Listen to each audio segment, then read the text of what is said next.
Okay, good morning. I interview with the Executive Judge sa Regional Trial Court no, sa Pagadian City, si Executive Judge Romeo Descaliar. Sir, Judge, good morning. So thank you for coming and thank you for joining this orientation conference with stakeholders. So we will be establishing a Philippine Mediation Unit here in Pagadian City. Sa pagkakaroon, wala pa tayo available nga Philippine Mediation Unit. We usually refer our cases to USAMIS ug dunay mga kaso sa korte nya gusto sila i-mediation among i-refer ni sa mediator from USAMIS City.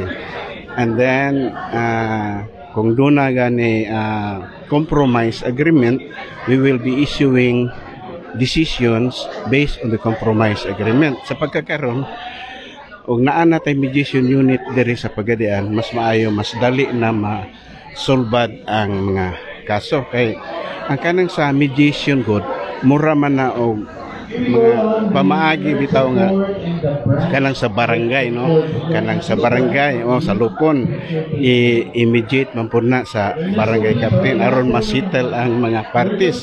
Og dili masitel sa parties sa barangay level, munang moabot sa korte. Moabot sa korte. Pag abot na sa korte, naa lang gyapon chance nga masitel sila kay amo mang i-refer sa mediator. Muna mas madali na og masitel dayon kay usahay ang hinungdan sa kaso nga dili sila masitel dayon kay kanang pride bitaw sa tawo nga di jud magpaariglo o garbo di magpaariglo, pero naabot na sa korte then kami mo initiate nga mag-ariglo mo, daghan wa pud ang maariglo nga kaso. At least judge makuha ano ang kaso nga hantod karon wala pa gyapon desisyon. Mo gamay among kaso kay og masitel na mo decision na lang ni dayon based sa ilang compromise agreement. Kay sa civil cases ni itong mga expected makasugod na o mediation team o office dire sa Pagadian City.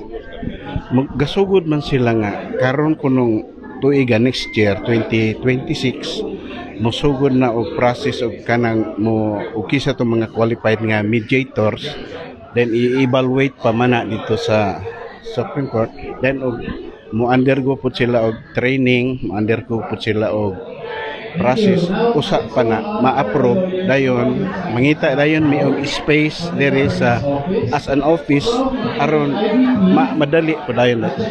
Okay, so just congratulations for this very wonderful long activities siguro imo partigo sa lubot. Thank you. So daghang salamat sa higayonan nga gihatag ug amo pud ning ipa-disseminate sa media, tabangan pud ning sa media nga ma-disseminate ning magtukod mag-establish ta og mediation unit diri sa Pagadian City. Thank you. Judge Descaliar mga kaigsunan sa RTC Branch Pagadian City.